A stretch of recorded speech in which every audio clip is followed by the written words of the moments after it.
Tapos paglalabas ka sa bahay, makakarinig ka ng parang mga, ginagaya namin mga hayop noon. Paano? Nasa labas ka. Kaya alam, may naligawan ako dati noon. Ang bahay malapit sa Manila Zoo. Hirap na hirap ako. Bakit po?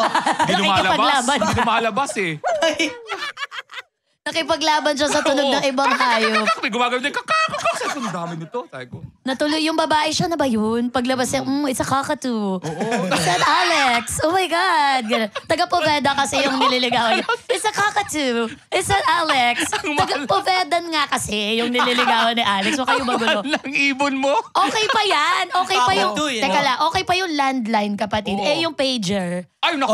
Nakikipag-break ka sa operator mo sinasabi. yun. Para kunyari, tawag ka, hello, yes, welcome to, what's your message? Ayoko na, Oo. period. Ang baho kasi ng hininga mo, Oo. period. Can you repeat that to me? Oo, yun. Minsan nga malilito pa yung operator. Diba? Bakit? Ito yung message ko sa 177. Okay. I love you. Sir, hindi ko kami pwedeng Hindi ikaw! Bakit naman paniwalain? Ate Patola girl. eh.